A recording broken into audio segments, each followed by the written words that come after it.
Leasing? Yeah. Well, it's an alternative form of financing, first of all. Have you ever leased before? I have not. Okay. Have you ever financed a car before? I have. All right, it's almost the same thing, except for you have some options, and it puts you in a better position. When you finance a car, let's say this is a $40,000 car. When you finance a car, you take all of the value of the car and put it in 36, 48, 60 months, and you're making payments on it. The shorter the term, the higher the payments. The longer you stretch out the loan, the lower the payments. With leasing, it's just an alternative form of financing where you're only paying for what you use. So you make a commitment to, say, drive for 36 months. It could be 48, it could be 60, but if you say, look, I'm going to drive this car for 36 months, and at the end of 36 months, then I'll let you know what I want to do, because she has some options. If you drive it for 36 months, first of all, your payments are going to be lower because you're not paying for the entire car. Right. If you finance the car, day one, the state steps in and takes all the sales tax on that vehicle. You have to give money to the state for the privilege of driving it off the lot. So if it's a $40,000 car, $3,200 goes to the state just to drive the car off the lot. Oh, wow. So you're either going to put that money down in the form of a check or cash, on a debit credit card, or you're going to put it into payments. And that could affect your payments by almost $100. Well, I drive a lot of miles, and I heard the benefits of miles is not that great. So can you explain that to me? Yeah, a lot of people say the exact same thing. Remember I mentioned you had options? Yeah. When you're leasing, first of all, you're not paying for all of the taxes, so you have lower payments, less money out of pocket. You're only paying for what you use. So over a 3-year period, if you decide you want to keep this car at the end of the 3 years, just let Lexus know, I want to keep the car, I'm going to keep paying for it. So you'll continue to pay, and when you get to the end of the term, that you'll custom to whatever's best for you. You can pick your own payment. When the balance is zero, then they're going to send you a title, just as if you had financed the whole thing in the beginning. Oh, nice. I didn't know Now, that. you can keep it, you can sell it, you can trade it.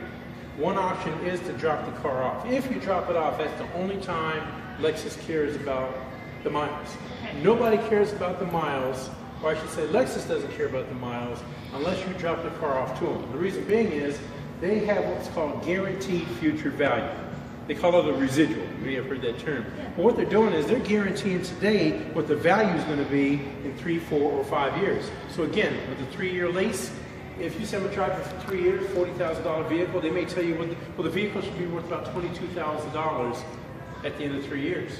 What they're saying is, if you drop the car off and we have to send it to the auction, we expect to get a wholesale or auction price of about $22,000. What that means is if you come and look at that same car in 3 years on our pre-owned lot, it's probably going to be priced at $26,000, maybe even $27,000. Because if we have to buy one of these at the auction and we recondition it and we do everything necessary to retail it, we're not going to sell it for $22,000. We have to sell it for $24,000, $25,000, $26,000. What that means is, if they guarantee you can buy it at $22,000 and you throw it on Auto Trader, or your favorite uncle says he wants to buy it, he has to have it. What if you sold it to them for $24,000 and you paid off Lexus $22,000? Where's that little $2,000 go? In your pocket, yeah. For one day, you get to be in the car business and be profitable at it.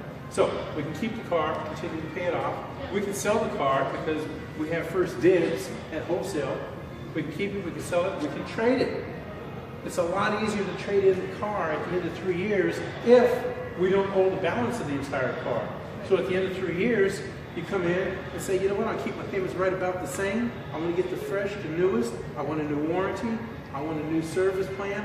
I want a new car, and I want to keep my payments about the same. A lot easier to do than if you come in with a car that you still owe 4 or 5 years on, and this is sometimes referred to as being what? Buried, exactly. We call it negative equity. So less chance of that happening if you only pay for what you use. Take advantage of the options that are available to you. Keep it, trade it, sell it, or drop it off. So they only care about the miles if you bring the car back and say, hey, I'm done with it, and throws the keys. Okay. So that's why a lot of people today are leasing, because it fits in the budget at a time more important than ever before, because a lot of people aren't going to drive a car until the wheels fall off. They're not going to drive a car for 5 or 6 years. Most people are trading their cars in somewhere before 3 years. So if you have a 3-year lease, somewhere after 2 years, if you want to trade it in, you're probably in a pretty good position to do that. Not guaranteed. The only thing that's guaranteed is the future value. Or if you decide after a year or 2 years, this is a keeper, this is the one you want for the rest of your life, just let Lexus know. They'll set up the financing, you can continue to pay it off, and it's yours. Any questions about leasing, how it works? Or? No, I think you covered mostly everything, and now I'm more aware of it, so I appreciate it. Thank Really? you so much. Yeah. That's it? Yeah. All right, well, thank you. Thank you.